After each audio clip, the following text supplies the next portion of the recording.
चलिए दोस्तों, आज जो है आपका कंपनी ऑडिट का चैप्टर कंप्लीट कर लेते हैं।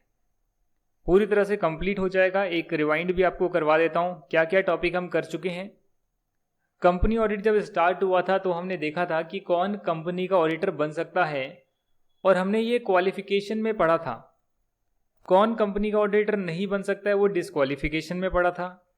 उसकी क्लासेस हुई थी, उसमें हमने एग्जाम्पल डिस्कस करे थे, काफ़ी चीज़ें हमने डिस्कस करी थी। और उसके बाद हमने ये देखा कि ऑडिटर का अपॉइंटमेंट कैसे होता है, जिसमें फर्स्ट ऑडिटर का अपॉइंटमेंट से रिलेटेड हमने सारी चीज़ें पढ़ी। और फर्स्ट ऑडिटर यानी कि जब कंपनी बनती है उसके बाद जो अपॉइंट होता है, उसके बाद जो सब्सीक्वेंट ऑडिटर अपॉइंट होते हैं वहाँ पर क्या क्या चीज़ें लगती है, प्रोविजंस लगते हैं, वो हमने देखा। कौन अपॉइंट करेगा, क्या प्रोसीजर फॉलो करेगा, और अगर कोई गवर्नमेंट कंपनी है तो उस केस में फर्स्ट ऑडिटर और सब्सीक्वेंट ऑडिटर कैसे अपॉइंट होएगा, कौन करेगा, क्या टाइमलाइन है, ये सब हमने देखा था। यहाँ तक की बात समझ में आ गई आपको। फिर हमने देखा था कि अगर कैजुअल वैकेंसी क्रिएट हो जाती है, यानी अगर ऑडिटर का ऑफिस खाली हो जाता है ड्यू टू एनी रीज़न, अब वो रीज़न कुछ भी हो सकते हैं कि वो डिस्क्वालीफाई हो गया बाद में, पहले नहीं था, बाद में कोई डिस्क्वालिफिकेशन अट्रैक्ट कर ली है, या फिर उसने रिज़ाइन कर दिया है। तो अगर इनमें से कोई रीज़न होता है तो देखा हमने कि रेजिग्नेशन में क्या होगा, जनरल मीटिंग में अप्रूवल लेना पड़ेगा। बाकी केस में क्या होएगा, बोर्ड ऑफ डायरेक्टर्स अपॉइंट कर सकते हैं। ये सब चीज़ें हमने देखी थी, राइट। और उसके बाद हमने रोटेशन ऑफ ऑडिटर की बातें डिस्कस करी कि सभी कंपनीज में तो नहीं, पर जो आपकी लिस्टेड कंपनीज हैं और जो बड़ी कंपनीज हैं वहाँ पर ऑडिटर को रोटेट करना पड़ता है। अगर आपने इंडिविजुअल एक इंसान को ऑडिटर अपॉइंट किया है जो चार्टर्ड अकाउंटेंट है, प्रैक्टिस का सर्टिफिकेट है उसके पास, डेफिनेटली क्वालिफाइड है, तब तो आप अपॉइंट करेंगे। पर फिर 5 साल के बाद आपको चेंज करना पड़ेगा, और फर्म ऑफ ऑडिटर अगर है तो फर्म को आप 5 साल के लिए अपॉइंट कर सकते हैं, और डेफिनेटली हर साल तो हम उसे रेटिफाई करते हैं। सब्सिक्वेंटली हम बोलते हैं हर साल की इस साल के ऑडिटर हमारे यही रहेंगे, और 5 साल कंप्लीट होने के बाद जो है फर्म को हम और 5 साल के लिए अपॉइंट कर सकते हैं। पर जैसा इंडिविजुअल और फर्म का वो पीरियड कंप्लीट हो जाता है तो फिर हमें रोटेट करना पड़ता है, यानी किसी दूसरे ऑडिटर को अपॉइंट करना पड़ता है जो इनसे रिलेटेड नहीं है, और 5 साल के लिए कम से कम हम इन्हें दोबारा अपॉइंट नहीं कर सकते, जिसे कूलिंग पीरियड बोलते हैं। यदि इनका कोई एक पार्टनर दूसरी फर्म को ज्वाइन कर लेता है तो वो फर्म भी डिस्क्वालीफाई हो जाती है, मतलब कूलिंग पीरियड एप्लीकेबल रहेगा। और जो कंपनीज एक्ट 2013 आया उससे पहले भी अगर कंटिन्यूसली कोई कंपनी ऑलरेडी हम ऑडिट कर रहे थे तो वो पीरियड भी काउंट होएगा कि इतने साल तो ऑलरेडी हम कर चुके हैं। हालांकि 3 साल का ग्रेस पीरियड दिया गया है इस रिक्वायरमेंट को कंप्लाई करने के लिए 2013 से, तो 15, 16, 17 जो भी है, 14, 15, 16, 3 साल हो चुके हैं। और अब अगर आप प्रेजेंट टाइम में देखेंगे तो फिर 5 साल जिसको हो गए इंडिविजुअल को, फर्म को 10 साल हो गए, तो फिर 5 साल का कूलिंग पीरियड ज़रूर उन्हें रखना पड़ेगा। ये चीज़ें हमने देखी, एग्जाम्पल हमने डिस्कस करे। ऑडिट कमेटी के बारे में हमने डिस्कशन किया कि हर किसी को तो ऑडिट कमेटी नहीं बनानी होती अंडर सेक्शन 177, पर जो बहुत बड़ी कंपनीज हैं उन्हें बनानी होती है।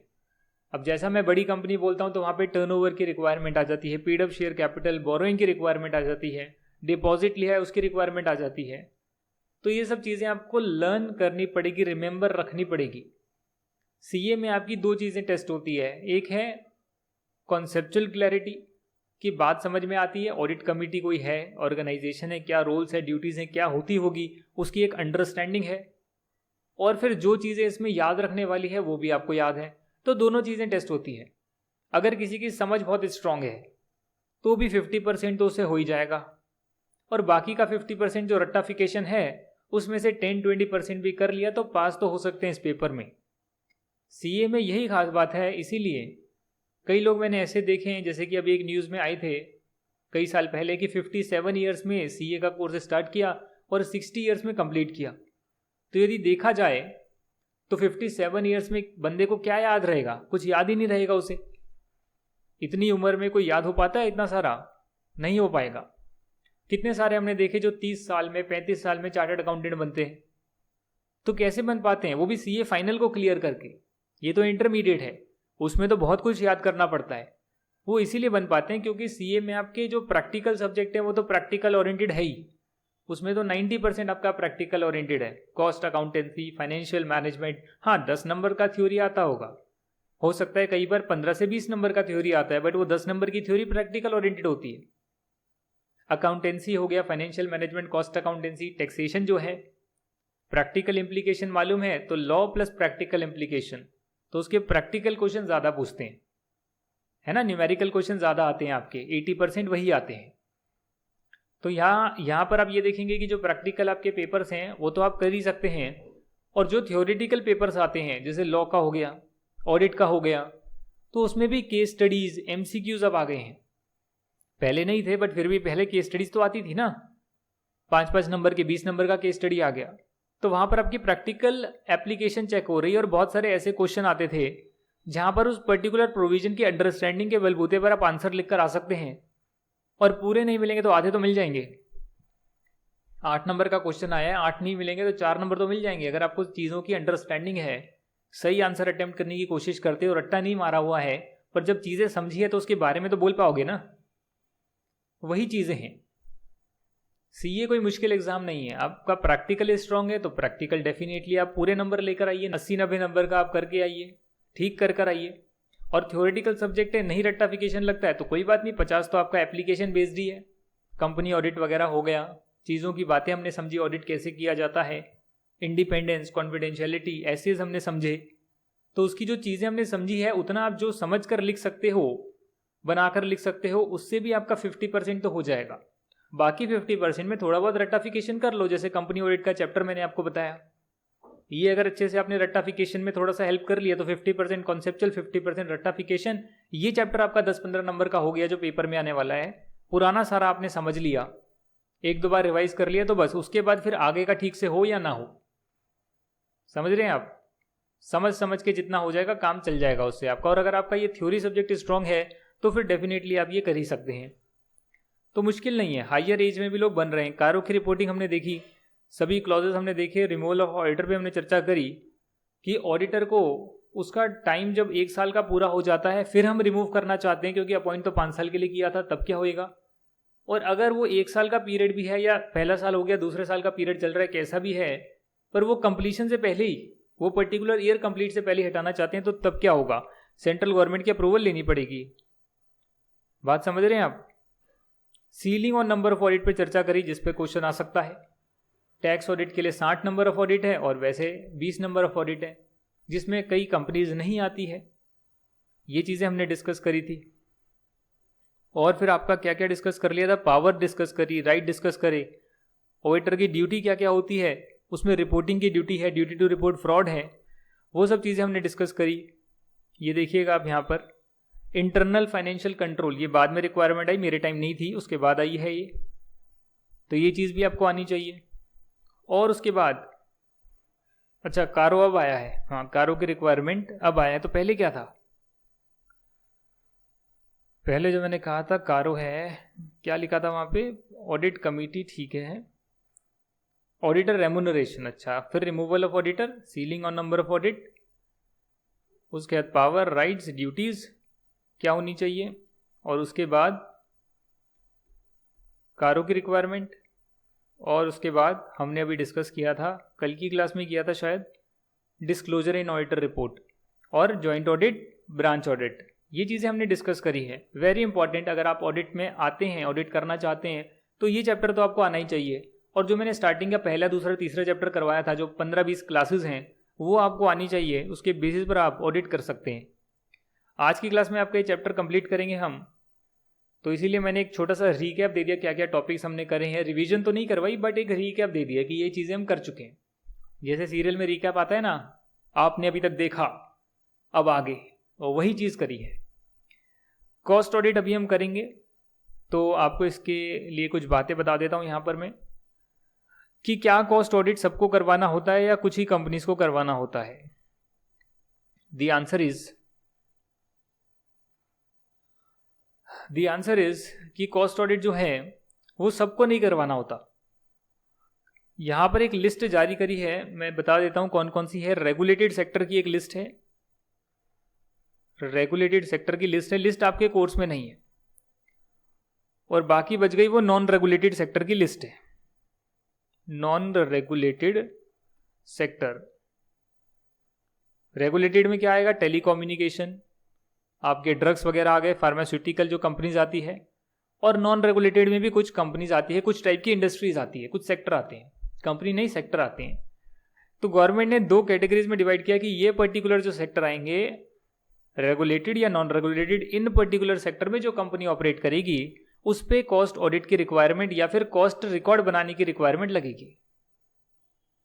कॉस्ट रिकॉर्ड बनाने पड़ेंगे और अगर कोई सर्टेन क्राइटेरिया सेटिस्फाई करेंगे तो कॉस्ट ऑडिट भी करवाना पड़ेगा, जो कि एक कॉस्ट ऑडिटर कर सकता है। जो कॉस्ट ऑडिटर है उसे भी क्वालिफाइड होना पड़ेगा, जैसे कंपनी का ऑडिटर होता है। डिसक्वालीफाइड हो गया तो कॉस्ट ऑडिटर वो अपॉइंट नहीं किया जा सकता। सेक्शन क्या है इसका? सेक्शन नंबर 148 है।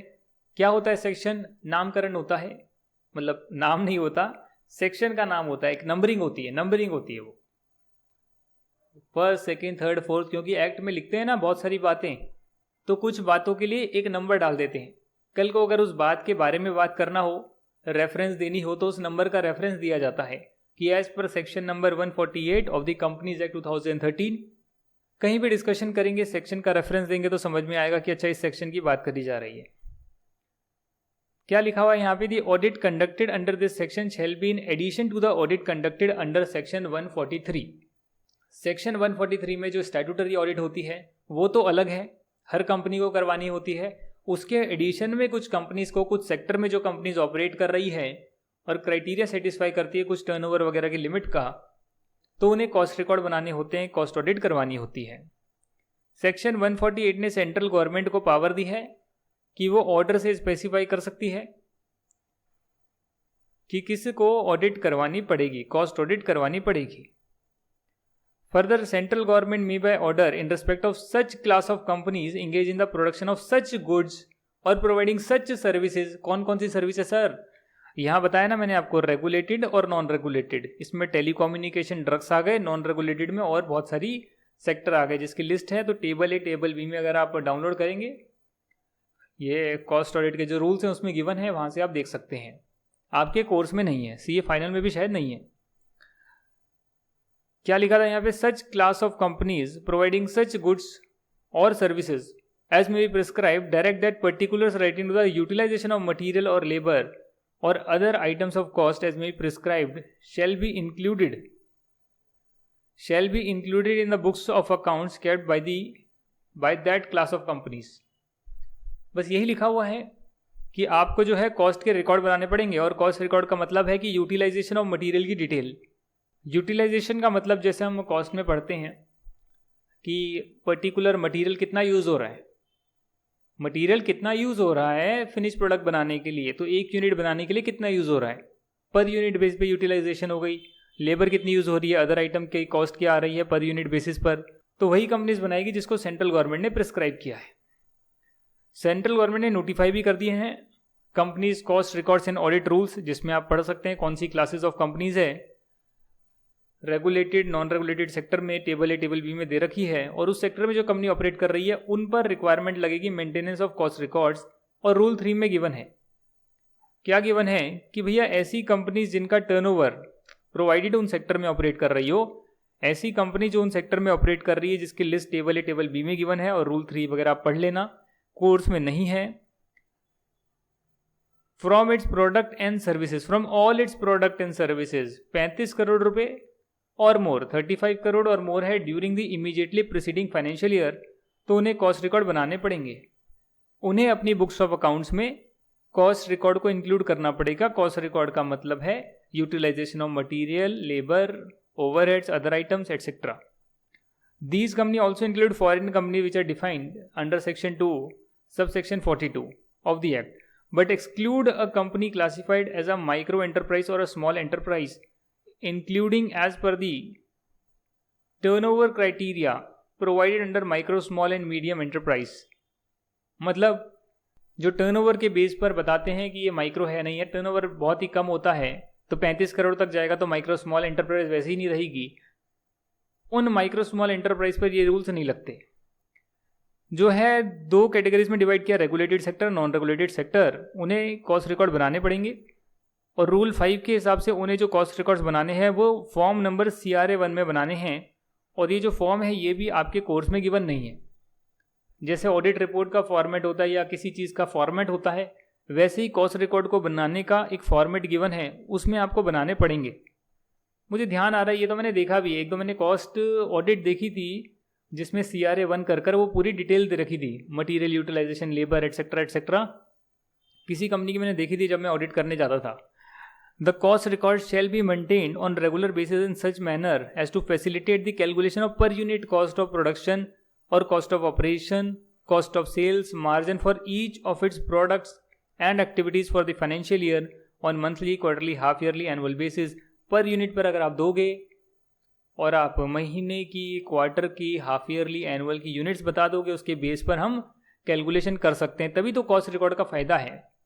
अगर हम फाइनेंशियल स्टेटमेंट की बात करें तो वो तो पूरे साल की आती है, अमाउंट दे रखी होती है, और नोट्स टू अकाउंट्स में कई बार यूनिट्स भी गिवन होती है, प्रोडक्ट हमने बेचे, इतने यूनिट्स हमने बेचे। पर कॉस्ट अकाउंटिंग में हम उसकी कॉस्ट का ब्रेकअप भी देते हैं, कितना मटीरियल, कितना लेबर लगा, कौन से ग्रेड का लगा, material A, material B, skilled labour ने काम किया, अनस्किल्ड ने किया, सेमी स्किल्ड ने करा, वो पूरी कॉस्टिंग की डिटेल जो है हम कॉस्ट रिकॉर्ड में देते हैं, फॉर्म नंबर CRA 1 में देते हैं।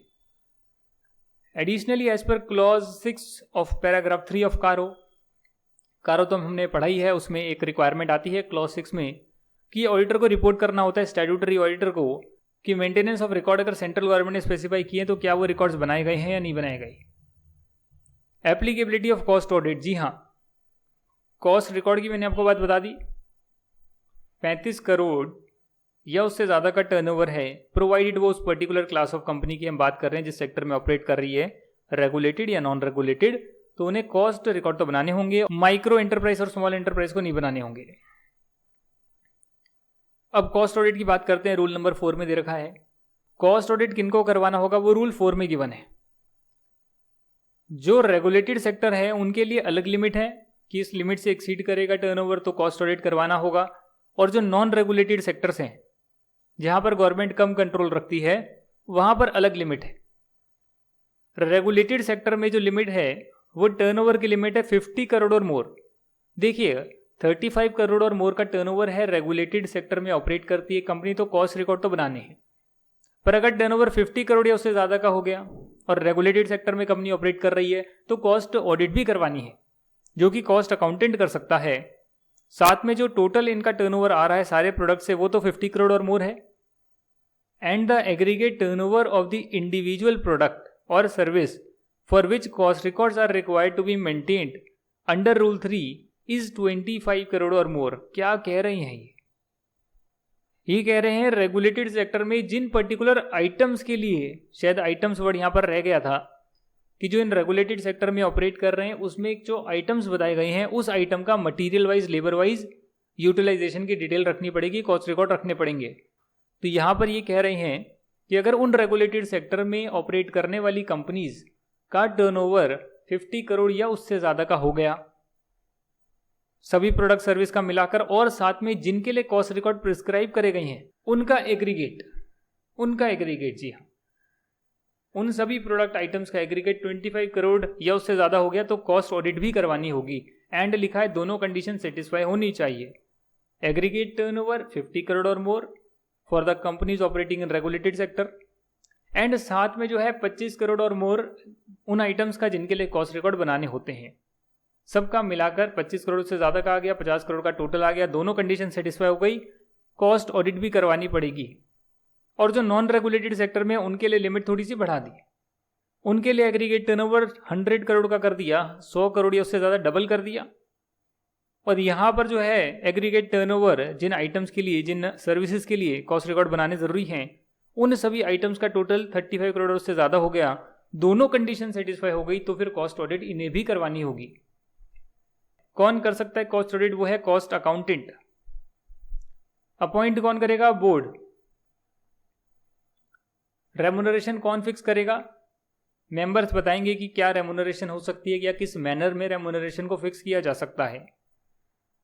No person appointed under section 139 as an auditor of the company shall be appointed for conducting the audit of cost records. मतलब कॉस्ट ऑडिटर जो है वो स्टैट्यूटरी ऑडिटर नहीं हो सकता है, ये बात आपको पता होनी चाहिए। इट में also be noted that auditor conducting the cost audit shell comply with the cost accounting standard. जैसे स्टैंडर्ड ऑन ऑडिटिंग है स्टैट्यूटरी ऑडिट के लिए, वैसे ही कॉस्ट ऑडिटिंग स्टैंडर्ड्स है कॉस्ट ऑडिट के लिए, जो कि institute of cost accountants of India ने इशू करे हैं। अपॉइंटमेंट ऑफ कॉस्ट ऑडिटर कैसे होगा वो देखेंगे। रूल नंबर 6 में लिखा है, रूल चले जा रहे हैं। कौन से रूल के? Companies cost records and audit rules 2014 के रूल नंबर हम पढ़ रहे हैं। 3 पढ़ लिया, 4 पढ़ लिया, 5 पढ़ लिया, 6 आ गया। रूल 6 में लिखा हुआ है कि कॉस्ट ऑडिटर को अपॉइंट तो करना पड़ेगा with in 180 days of the commencement of every financial year. यानी यहाँ पर 5 साल का अपॉइंटमेंट ऐसा कुछ नहीं गिवन है, हर साल स्टार्ट होगा उसके पहले 6 महीने में, यानी 180 डेज अप्रॉक्सीमेटली, उसमें आप कॉस्ट ऑडिटर को अपॉइंट करेंगे। However, before such appointment is made, the written consent of the cost auditor to such appointment and a certificate from him shall be obtained। जैसे कि हम चार्टर्ड अकाउंटेंट से certificate लेते हैं कि आप एलिजिबल हैं, डिस्क्वालीफाइड तो नहीं है, ceiling on number of audit है उसके विद इन ही आपका ये फॉल कर रहा है नहीं कर रहा, तो सेम चीज़ यहाँ पर एप्लीकेबल होगी। इंडिविजुअल के केस में इंडिविजुअल, फर्म के केस में फर्म, वो बताएंगे कि हम एलिजिबल हैं, डिस्क्वालीफाइड तो नहीं है। कॉस्ट ऑडिटर अपॉइंट होने के लिए हम डिस्क्वालीफाइड तो नहीं है। इंडिविजुअल और फर्म जो हैं वो सभी क्राइटेरिया सेटिस्फाई करते हैं। सेक्शन 141 में जो स्टैट्यूटरी ऑडिटर के लिए हमने पढ़ा वही कॉस्ट ऑडिटर के लिए चीज़ें लगेगी। The proposed appointment is with in the limits laid down by the companies act 2013। ये आपके कोर्स में नहीं है कितनी नंबर ऑफ ऑडिट्स ये कर सकते हैं कॉस्ट ऑडिटर, ये अगर आगे पढ़ेंगे आप, एक्स्ट्रा पढ़ना चाहते हैं, गूगल कर सकते हैं, उसके विद इन ही है। List of proceeding against the cost auditor और ऑडिट फर्म और any partner of the audit firm pending with respect to professional matters of conduct as disclose in the certificate is true and correct. Declaration दे रहे हैं, हम disqualified नहीं हैं, हम qualified हैं, within number of limit audit कर रहे हैं, और जो प्रोसीडिंग हमारे अगेंस्ट चल रही है वो सब कुछ सही हमने बता दी है। अगर कोई चल रही है तो किसी भी पार्टनर के अगेंस्ट या फिर फर्म के अगेंस्ट, ये डिक्लेरेशन सर्टिफिकेट देनी होती है और फिर 180 डेज में अपॉइंटमेंट किया जाएगा। और उसके बाद every referred company shall inform the cost auditor, जैसे ही उसका अपॉइंटमेंट हो जाएगा उसे 30 डेज के विद इन और with in 180 days of the commencement of the financial year which ever is earlier, आपको बताना पड़ेगा। बहुत इंपॉर्टेंट है, ये याद रख लेना, जरूर याद रखना। पहले बताया है कि आपको 180 डेज में अपॉइंट करना है और अपॉइंट होने के 30 डेज में इन्फॉर्म करना है, विच एवर इज अर्लियर। मान लेते हैं कि आपने 5.5वें महीने में अपॉइंट किया, तो फिर 6 महीने पूरे होने से पहले आप कॉस्ट ऑडिटर को अपॉइंट जो किया है उसे बता देंगे, इन्फॉर्म कर देंगे, ये वेरी इंपॉर्टेंट है। Which ever is earlier through electronic mode in CRA2, तो CRA जो है फॉर्म के नंबर्स हैं, CRA2 फॉर्म में आप इन्फॉर्म करेंगे। इसका फॉर्म जो है आप गूगल से डाउनलोड कर सकते हैं आगे पढ़ने के लिए, एडिशनल बातें पढ़ने के लिए। The cost auditor appointed as such shall continue in such capacity till the expiry of 180 days from the closure of financial year or till he submits the cost audit report। ये यहां पर क्यों लिखा है? ये यहां पर इसलिए लिखा है क्योंकि ये देखिए, अगर आप यहां पर देखेंगे submission of cost audit report, तो कॉस्ट ऑडिटर जो है वो बोर्ड ऑफ डायरेक्टर्स को कॉस्ट ऑडिट रिपोर्ट सबमिट करेगा 180 डेज में from the closure of financial year. इसीलिए यहां पर ये लिखा हुआ है the cost auditor appointed shall continue in such capacity till the expiry of 180 days from the closure of financial year. मतलब जो उसको समय सीमा दी गई है अपनी रिपोर्ट सबमिट करने के लिए, वो उस पर्टिकुलर टाइम पीरियड तक कॉस्ट ऑडिटर रहेगा कंपनी का, और नेक्स्ट ईयर का दोबारा से अपॉइंटमेंट किया जाता है। या फिर जब तक उसने अपनी रिपोर्ट सबमिट कर दी, whichever is earlier, report उसने जल्दी सबमिट कर दी, 6 महीने पूरे नहीं हुए, पहले सबमिट कर दी, फाइनेंशियल ईयर कंप्लीट हुआ 1 महीने बाद सबमिट कर दी, तो फिर वहां तक उसका काम हो जाएगा, फिर वो उसकी कॉस्ट ऑडिटर की पोजीशन से हट जाएगा क्योंकि उसने रिपोर्ट सबमिट कर दी है, और 180 डेज में तो उसे करनी ही होती है। रिमूवल ऑफ कॉस्ट ऑडिटर, क्या कॉस्ट ऑडिटर को रिमूव किया जा सकता है? जी हाँ, रिमूव किया जा सकता है, बोर्ड रेजोल्यूशन से रिमूव किया जाएगा, पर उससे पहले उसको एक रीजनेबल अपॉर्चुनिटी दी जाएगी of being heard and recording the reason for such removal in writing. तो बोर्ड ऑफ डायरेक्टर्स जो हैं उसे रीजन को रिकॉर्ड करेंगे, बोर्ड रेजोल्यूशन पास करेंगे और नए ऑडिटर को अपॉइंट करेंगे। एंड नए ऑडिटर का जो अपॉइंटमेंट है उसके लिए जो है सेंट्रल गवर्नमेंट को वो इंटीमेट कर देंगे कि उन्होंने अनदर ऑडिटर को अपॉइंट किया है, और अनदर ऑडिटर को अपॉइंट करने के लिए जो बोर्ड रेजोल्यूशन पास किया था उसे भी अटैच कर देंगे।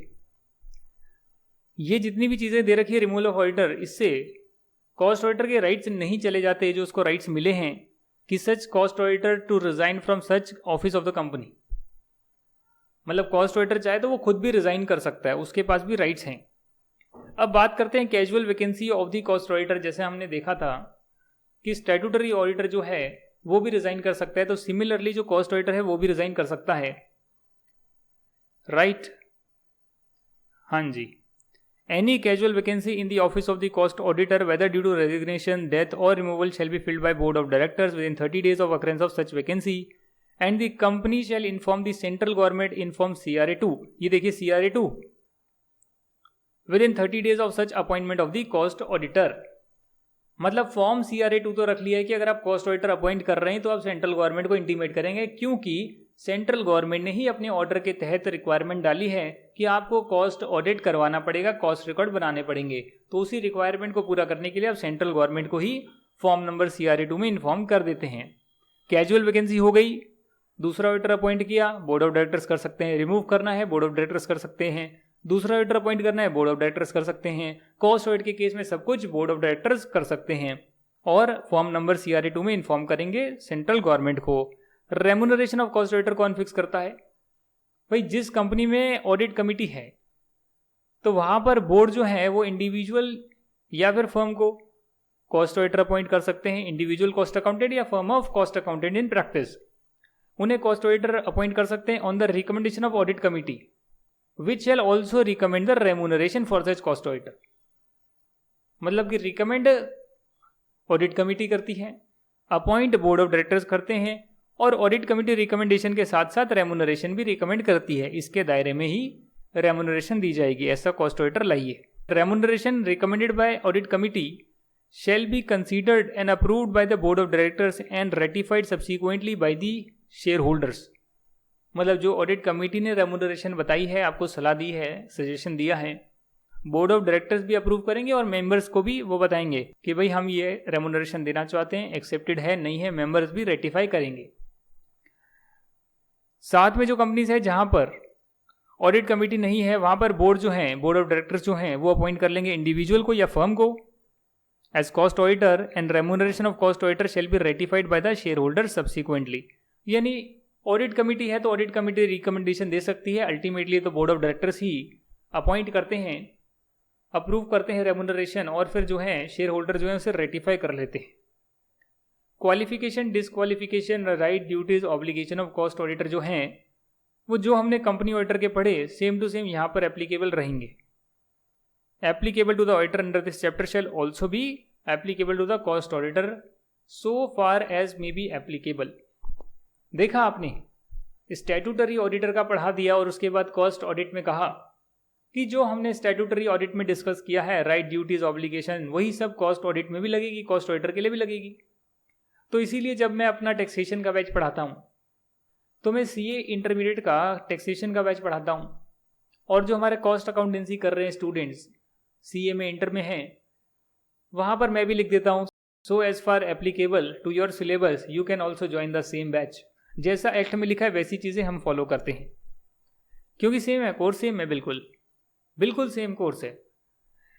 भाई बहन का रिश्ता है या छोटे बड़े भाई का रिश्ता है, जो भी आप मानना चाहे मान सकते हैं। हाँ, छोटे बड़े भाई का रिश्ता है। ये देखिए, CA जो है उसका छोटा भाई है कॉस्ट एंड मैनेजमेंट अकाउंटेंट और उसकी बहन भी है कंपनी सेक्रेटरी। ये रिश्ता है, भाई बहनों का रिश्ता है। आप कुछ भी बने, अच्छी बात है। आगे देखते हैं दोस्तों, submission of cost audit report आपने बता दी, बोर्ड ऑफ डायरेक्टर्स को सबमिट करेंगे। इसका फॉर्म CRA3 है, CRA1, CRA2, CRA3। Form number की भी नंबरिंग चल रही है, याद करनी है क्या? पहले कॉन्सेप्ट तो समझ लो। कॉस्ट ऑडिटर कौन हो सकता है, किसको सबमिट करेगा? बोर्ड ऑफ डायरेक्टर्स को सबमिट करेगा, एक फॉर्म में सबमिट करेगा। नंबर याद हो तो ठीक है, नहीं है तो कोई बात नहीं। कब तक सबमिट करेगा? Very important, 180 days from the closure of financial year, 6 महीने के विदिन। पर 6 महीना पेपर में नहीं लिखना है, 180 डेज लिखा है तो 180 डेज ही लिखना है, समझे आप। सेंट्रल गवर्नमेंट को भी सबमिट करनी पड़ेगी cost audit report. The company shall within 30 days from the date of receipt of a copy of the cost audit report prepared in pursuance, जो भी लिखा हुआ था, सेंट्रल गवर्नमेंट ने डायरेक्शन दिए थे कॉस्ट ऑडिट करवाने के लिए, उसी रिकमेंडेशन के बाद जो कॉस्ट ऑडिट करवाई है उसकी रिपोर्ट आई है, वो 30 डेज में along with all the information, full information, explanation on every reservation, qualification contained therein, form number CRA4 submit करेंगे XBRL फॉर्मेट में। ये फॉर्मेट होता है जैसे HTML होता है वैसे XBRL होता है, XML भी होता है। इसे बोलते हैं एक्सटेंसिबल बिजनेस रिपोर्टिंग लैंग्वेज। ये आपको पता होना चाहिए। फॉर्मेट सबमिट करेंगे CRA4 फॉर्मेट में in the manner as prescribed along with the fees specified in the company's registration office and fees rules 2014। मतलब वो सबमिट करने की कुछ पैसे भी लगेंगे। कितने पैसे लगेंगे देखना पड़ेगा, क्या रेट अभी चल रही है, क्या फीस है गवर्नमेंट की, रिवाइज होती रहती है, आप चेक कर सकते हैं गूगल पे जाके। Provided that the companies which have got extension of time of holding the AGM may file CRA4 within resultant extended period of filing financial statement under section 137 of the Companies Act। यानी कि जो financial statement file करनी होती है वो भी XBRL में करनी होती है और मिनिस्ट्री ऑफ कॉर्पोरेट अफेयर्स में फाइल करनी होती है। तो दोनों काम एक साथ कर देते हैं, मतलब ITR भी फाइल करते हैं और साथ में उसकी XBRL भी अपलोड कर देते हैं, वो MCA की साइट पर होती है। तो अगर वो AGM होल्ड करने की जो डेट है उसे हमने एक्सटेंड करवा लिया है परमिशन लेकर, तो उस केस में जो हमने एक्सटेंड करवाई है डेट वहां तक कॉस्ट ऑडिट रिपोर्ट को सबमिट किया जा सकता है। If after considering the cost audit report the information explanation furnished by the company as above, central government is of the opinion that any further information और explanation is required, तो वो उस particular information को मंगवा सकते हैं। Further information explanation मंगवाएंगे and the company shall furnish the same within such time period as may be specified by that government। अरे by the government, central government. जो फ्रॉड रिपोर्ट करने की ड्यूटीज है वो भी वही है जो स्टैट्यूटरी ऑडिटर पे होती है। shall apply mutatis mutandis to the cost auditor as it is, same to same। cost audit rules not to apply in certain cases। जी हाँ, कॉस्ट ऑडिट कुछ कंपनीज को एग्जेम्प्ट किया गया। कौन सी कंपनीज आओ देखें। The requirement of cost audit under these rules shall not be applicable to company which is covered under Rule 3 and, मतलब कि वैसे तो लगता है कॉस्ट ऑडिट चाहे रेगुलेटेड सेक्टर में लगे नॉन रेगुलेटेड में लगे, बट जिसका turnover from exports in foreign exchange exceeds 75% of its revenue. इसका मतलब क्या है, हमारे जो इंडिया है, मोदी जी जो हैं वो ईरान जाते हैं, बोलते हैं कि रुपए टर्म्स में हम ट्रांजैक्शन करेंगे, रुपए टर्म्स में सामान खरीदेंगे, हम चावल देंगे तुम तेल देना। यहां लिखा है कि जो एक्सपोर्ट आप फॉरेन एक्सचेंज करेंसी में कर रहे हो, डॉलर में कर रहे हो, वो एक्सपोर्ट अगर आपके टोटल रेवेन्यू के 75% से एक्सीड करता है, या फिर आप ऑपरेट कर रहे हो स्पेशल इकोनॉमिक जोन में, या फिर आप इंगेज्ड हो, और वर्ड लिखा नहीं लगता यहाँ पे, यहाँ पर और लिखा है, यहाँ पर नहीं लिखा, या फिर आप इंगेज्ड हो इन generation of electricity for captive consumption through captive generating plant. Captive consumption का मतलब कि एक यूनिट जो पावर जनरेट कर रही है आपकी, उससे आपकी बाकी जो कंपनी की यूनिट्स हैं जो काम कर रही है, प्रोडक्शन का काम कर रही है, वहां पर यूज हो जाती है। अगर ये 3 काम किए जाते हैं तो इन तीनों काम में कॉस्ट ऑडिट की आवश्यकता नहीं है। इसका मतलब तो ये हो गया कि ट्रांसमिशन ऑफ इलेक्ट्रिसिटी का जो काम है वो रेगुलेटेड या नॉन रेगुलेटेड कहीं ना कहीं तो आता होगा। जी हाँ, सही सोचा आपने, कहीं ना कहीं वो आता है, पर यहां पर एग्जेम्प्ट कर दिया है अगर आप अपनी ही यूनिट्स के लिए पावर जनरेट कर रही हैं। अगर कंपनी ने डिफॉल्ट किया है तो कंपनी और every officer of the company who is in default shall be punishable in the manner as provided in section 147 sub section 1 जो नीचे लिखा है। कॉस्ट ऑडिटर ने अगर कोई डिफॉल्ट कर दिया है, गड़बड़ कर दी है, कोई फ्रॉड में इंडल्ज है, कुछ गड़बड़ की है, he shall also be punishable as per sub section 2 to 4 of section 147। Section 147 punishment का सेक्शन है, दंडित किया जाएगा। बाहुबली था ना, बाहुबली का डायलॉग, वो बोलती है क्या मैंने सही किया, बाहुबली कहता है गलत किया, फिर तलवार उठाता है वो गला काट देता है। बाप रे बाप, पनिशमेंट, दंडित किया जाएगा। जी वो पुराने टाइम पर होता था दंडित, अब यहां पर भी दंडित किया जाएगा, नए टाइम में रूल्स बन गए हैं। कैसे दंडित किया जाएगा वो देखें। 147 बताता है, सब सेक्शन 1 बोलता है if any provision of section 139 to 146 is contravened, उल्लंघन किया गया है, the company shall be punishable with fine which shall not be less than 25,000 rupees but which may extend to 5 lakh rupees and every officer of the company who is in default shall be punishable with imprisonment है। जी हाँ, company को imprisonment नहीं हो सकती, company को jail में डाला नहीं जा सकता। बिल्डिंग बनी है कंपनी की, चलो उठाओ इसको जेल में डालते हैं, नहीं सर। कंपनी के ऑफिसर को जेल में डाला जा सकता है, तो इसीलिए कंपनी को तो 5,000 25,000 से 5 लाख तक का फाइन लग सकता है, और जो उसके ऑफिसर हैं उन्हें जेल में डाला जा सकता है, विच में एक्सटेंड टू 1 ईयर, और ज़रूरी नहीं डाला जाएगा, फाइन भी ले सकते हैं, which shall not be less than 10,000 rupees but which may extend to 1 lakh rupees, और विद बोथ, दोनों भी लगाया जा सकता है कि 1 लाख रुपए दो और 1 साल जेल काटता रहो, ये भी किया जा सकता है, डिपेंडिंग ऑन कितना फ्रॉड किया है, क्या उल्लंघन किया है प्रोविजन का। सब सेक्शन 2 आ गया। सब सेक्शन 2 कहता है अगर ऑडिटर ने कॉन्ट्रावीन कर दिया जो प्रोविजन लिखे हैं section number 139, 143, 144, 145, the auditor shall be punishable with a fine which shall not be less than 25,000 but which may extend to 5 lakh rupees or 4 times the remuneration of the auditor whichever is less। बात समझ में आ गई? 25,000 से लेकर 5 लाख रुपए तक का fine, but जो फाइन है वो रेमुनरेशन के 4 गुना से ज्यादा नहीं होगा, उससे कम ही रहेगा।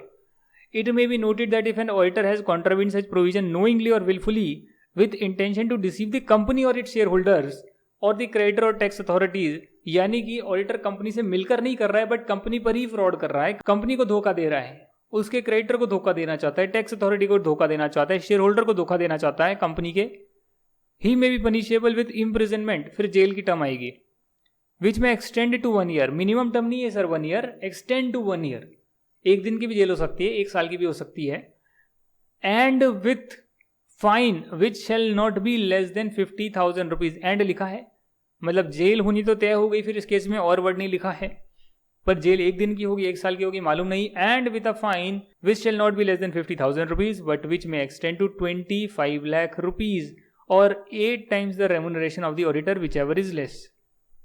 इसमें कोई अमेंडमेंट है या नहीं, एक बार मैं देख लेता हूं। 8 टाइम्स लिखा है, 50,000 लिखा है, अमेंडमेंट नहीं है क्योंकि बोल्ड कलर से लिखा हुआ है, एक बार देख लेना चाहिए, अमेंडमेंट नहीं है। पॉइंट नंबर 3 क्या बोलता है?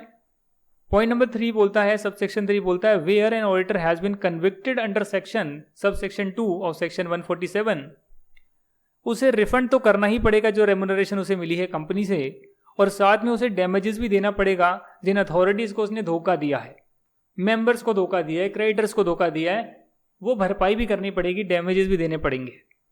ठीक है ना जी? मतलब फाइन तो गवर्नमेंट लगाएगी, वो गवर्नमेंट की आमदनी है, दंडित किया जाएगा, और दंडित के साथ भाई पहले जो रेमुनरेशन मिली है वो तो वापस कर दो, जिसको घाटा हुआ है उसको डैमेजेस पे कर दो और हमें फाइन दे दो, ये गवर्नमेंट कहना चाहती है। Central government shell by notification specify in statutory body और अथॉरिटी और an officer for ensuring prompt payment of damages. हाँ, मतलब बोल सकती है किसी स्टैट्यूटरी बॉडी अथॉरिटी को कि भाई देख लो, ये ऑडिटर को अगर दंडित किया गया है, ये प्रॉपर डैमेजेस दे दे, उसके लिए जरा देख लो। टू द कंपनी और the person under clause 2 of sub section 3, clause 2 ये रहा क्लॉज 2, जिनको घाटा हुआ है, डैमेजेस हुआ है, मेंबर हो, क्रेडिटर हो, टैक्स अथॉरिटीज हो, उनको बराबर से डैमेजेस मिल जाए, उसके लिए सेंट्रल गवर्नमेंट इंश्योर कर रही है कि इंसान दे दे। उसके बाद जो ऑफिसर जिसको अपॉइंट किया है सेंट्रल गवर्नमेंट ने देखने के लिए, वो एक रिपोर्ट सेंट्रल गवर्नमेंट को फाइल करेगा कि सब कुछ काम बराबर हो गया है, डैमेजेस वगैरह दे दिए गए हैं। Where in case of audit of a company being conducted by an audit firm, it is proof that the partner or partners of the audit firm has or have acted in a fraudulent manner, fraud करने की कोशिश करी गई है, और abetted और colluded मिली भगत है, in any fraud or in relation to or by the company or its director or officer the liability whether civil or criminal as provided in this act or in any other law for the time being in force, for such act shall be of the partner or partners concerned of the audit firm and of the firm jointly and severally। jointly severally का मतलब होता है सब firm और partner जिसने किया है वो मिलकर दंडित रहेंगे, रिस्पॉन्सिबल रहेंगे, और इंडिविजुअली भी रिस्पॉन्सिबल रहेंगे जिस पार्टनर ने किया है मिलकर। पहला फ्रॉड था कंपनी पर किया है, दूसरा भी कंपनी पर हो रहा है बट मिलकर फ्रॉड किया है। समझ गए आप? It may be noted that in case of criminal liability of an audit firm in respect of the liability other than fine, the concerned partners who acted in a fraudulent manner और abetted और as the case may be colluded in any fraud shall only be liable, बाकी partners की कोई liability नहीं होगी। Abetted का मतलब होता है भाई किसी की सहायता करी है, तो अगर फ्रॉड में सहायता करी है या कल्यूड मिलकर फ्रॉड किया है, सहायता करी तो भी, मिल गए तो भी, क्या होगा, क्रिमिनल लायबिलिटी भी आ सकती है। बाकी जो लॉ है वो आपके कोर्स में नहीं है, उसके लिए एलएलबी में पढ़ेंगे। एलएलबी में पढ़ाता नहीं हूँ। यहाँ तक कि आपकी सारी डिस्कशन हो गई है। अगर एक सेकंड में देख लेता हूँ कोई यहाँ पर एग्जाम्पल वगैरह रह गया तो उसे ख़त्म करें ज़रा पढ़कर। लगभग मैंने शायद सब कुछ करवा ही दिया था। आइए देख लेते हैं क्या लिखा हुआ है। The first auditor of the government company was appointed by the board in its meeting. ये तो हो चुका ना, ये तो आप कर ही लेंगे। हमने सब कुछ डिस्कस कर लिया था। शायद ये दो चीज़ें रह गई थी, filling of casual vacancy of auditor in respect of company audit. अब आपको मालूम है रेजिग्नेशन के केस में कौन, बाकी केस में कौन। कंपनी ऑडिट की बात कर रहे हैं, कॉस्ट ऑडिट की बात नहीं कर रहे। जॉइंट ऑडिट भी आपको अच्छे से आ गया है, भली बात ही आ गया। उसकी एडवांटेज डिसएडवांटेज, ऐसे 299 सारी चीज़ें प्री प्लान करेंगे, राइट। स्टाफ मेंबर को कैसे लगाना है वो सब करेंगे, कौन किस काम के लिए रिस्पॉन्सिबल रहेगा वो सब पता है ना। बस उतना ही आपको आना चाहिए। यही मेरे पेपर में आया था, जॉइंट ऑडिट। अच्छा, ये इस चैप्टर का है क्या? मैंने तो अलग से ऐसे 299 पढ़ा था पेपर देने से पहले। जॉइंट ऑडिट पढ़ा था मैंने और दो ऐसे और पढ़े थे, सब्सीक्वेंट इवेंट, गोइंग कंसर्न। ये तीन चीज़ें आ गई ऑडिट के पेपर में, सुबह सुबह पढ़ी थी वही आ गई। और 10 दिन मैं क्रैश कोर्स मैंने अटेंड किया था 10 दिन का। और इंटरमीडिएट में 2 ही सब्जेक्ट की मैंने क्लास ली थी जो पेड क्लास थी, कॉस्ट एफएम और टैक्सेशन की। ऑडिट का क्रैश कोर्स किया था। यही मैंने टोटल कोचिंग लाइफ में ली है। और हाँ, फाइनल में 2 दिन के लिए गया था। वो 2 दिन कोचिंग तो नहीं होती, ऐसे ही चले गए थे कहीं पर, 2 दिन बैठ के आ गए थे। तो इतना ही मैंने कोचिंग का पढ़ाई करी है, बाकी सारा सेल्फ किया है, यूट्यूब के वीडियो से किया है। खैर उस टाइम इतना था नहीं, इसलिए आज तो बहुत सारे अफोर्डेबल क्लासेस हैं, आप लोगों को बेनिफिट मिलता है। तो ऐसे ही आपका कंपनी ऑडिट का हमने चैप्टर पूरा किया है। अब हम क्या करेंगे, इससे पहले वाला चैप्टर करेंगे। पहले वाले में क्या करेंगे, हम टीओडी करना सीखेंगे, टेस्ट ऑफ डिटेल करना सीखेंगे एक एक आइटम का। जैसे ही वो आपका सिलेबस होता है, कंप्लीट होता है वो चैप्टर, फिर ऑडिट रिपोर्ट करने के बाद आपको पुरानी वाली बुक के 2-3 चैप्टर्स करवा दूंगा और फिर आपका 90% 95% सिलेबस कंप्लीट हो जाएगा। बैच तो चलते रहेगा बट आपका ऑलमोस्ट 80-90% हम कंप्लीट कर लेंगे और वो सफिशिएंट है। पेपर में ज़रा नोट्स वगैरह बनाकर आइएगा। अक्टूबर मंथ में आपको इसके हैंड रिटन नोट्स मिल जाएंगे, सभी चैप्टर्स के मिल जाएंगे एक साथ। कोशिश करूंगा कि रिवीजन भी बन जाए साथ में। तो नोट्स बन गए तो उसकी रिवीजन भी करवा दी अलग से, कि 6 घंटे 8 घंटे निकाल कर ऑडिट का सारा रिवाइज भी करवा दिया। क्योंकि मालूम है कि इतनी बड़ी क्लास होती है, दोबारा से रिकॉल करने में दिक्कत होगी, तो उसके लिए अलग मैं वीडियो डालने की कोशिश करूंगा अक्टूबर मंथ में, रिविजनरी वीडियोस। चलिए तब तक के लिए bye bye, thank you so much. मिलेंगे अगली क्लास में।